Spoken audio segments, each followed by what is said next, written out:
Hey everybody, this is Andy Duffey from Antioch Church of the Brethren, and this here is Pastor Bilbo, minister of long walks in March, and we are just enjoying this lovely evening, and we thought we'd bring to you your daily devotional. Hopefully our walking won't make you feel a little queasy, but we're continuing to talk about the last week of Jesus' life and his journey toward the cross.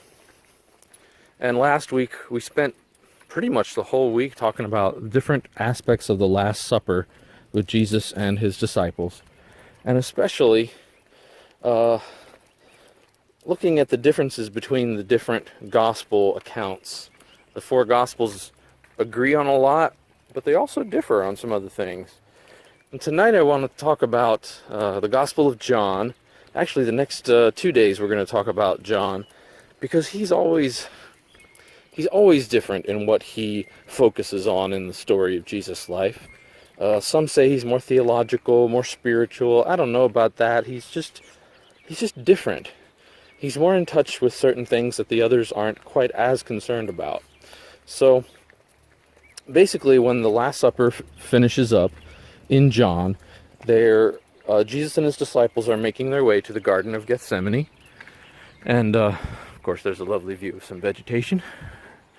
And on their way, Jesus gives them a speech that isn't found in the other three Gospels, and it takes 4 chapters to get through. We covered one yesterday in worship, and now we're going to work the next chapter. John 15. I am the vine, and my Father is the gardener. He cuts off every branch in me that bears no fruit, while every branch that does bear fruit, he prunes, so that it will be even more fruitful. You are already clean because of the word I have spoken to you. Remain in me as I also remain in you. No branch can bear fruit by itself. It must remain in the vine. Neither can you bear fruit unless you remain in me. I am the vine, you are the branches. If you remain in me, and I in you, you will bear much fruit. Apart from me, you can do nothing. If you do not remain in me, you are like a branch that is thrown away and withers. Such branches are picked up, thrown into the fire, and burned.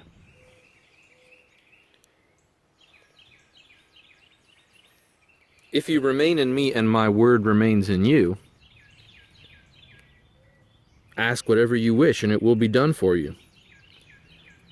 This is to my Father's glory, that you bear much fruit, showing yourselves to be my disciples. As the Father has loved me, so have I loved you. Now remain in my love. If you keep my commands, you will remain in my love, just as I have kept my Father's commands and remain in his love. I have told you this so that my joy may be complete in you, and that your joy may be complete. My command is this: love each other as I have loved you.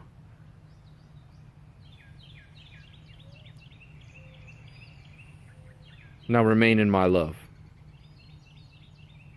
Greater love has no one than this, to lay down one's life for one's friends. You are my friends, if you do what I command. I no longer call you servants, because a servant does not know his master's business. Instead, I have called you friends, for everything that I learned from my Father I have made known to you.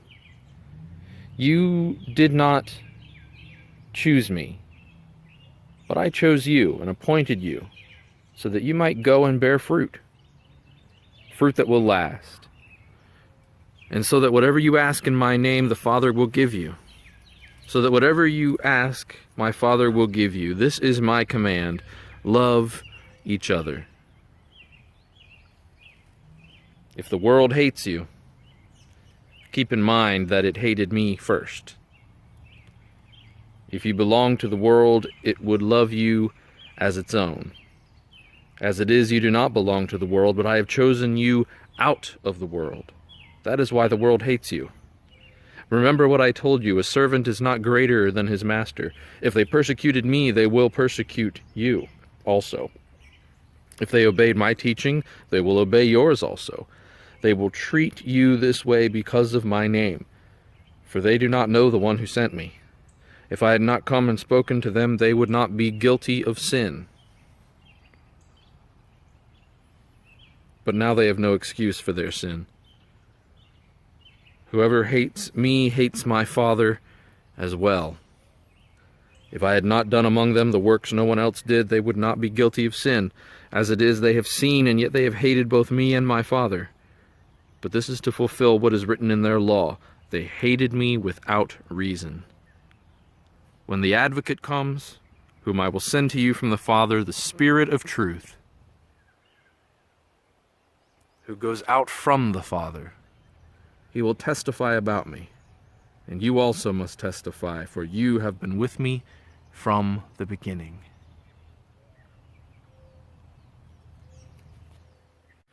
One of the Gospel of John's focuses in chapter 15 is the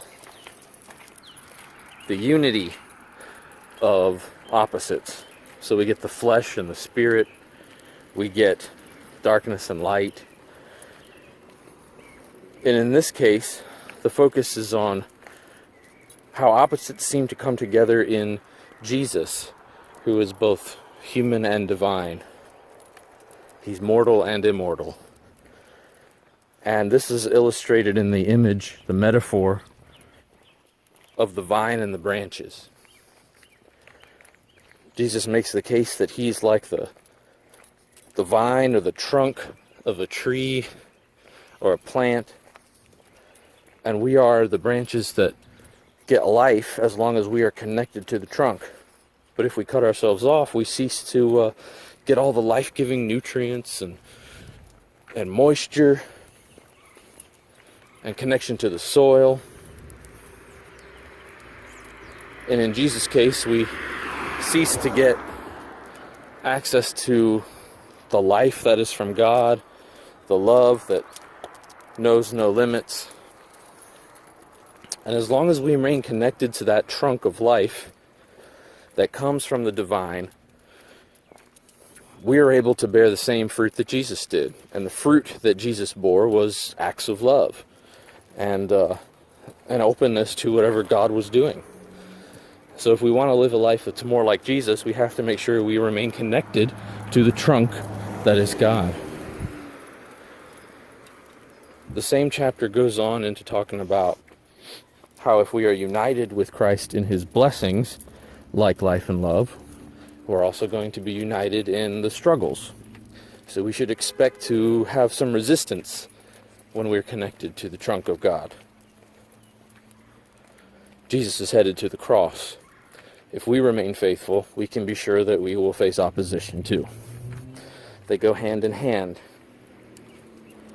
And Jesus ends the chapter talking about the Advocate again, the Spirit of truth and life that Jesus will give to the faithful ones, to give us the source of energy that we can continue to live the life of Christ even in our own bodies. So I hope you've enjoyed our little stroll, following Bilbo around, checking out some of the vines and branches in our actual world, and maybe they'll inspire us to be the spiritual vines and branches that bear the fruit of love in our own worlds, wherever we might find ourselves at this difficult time. I hope everyone's doing well. This is Pastor Andy saying, take care.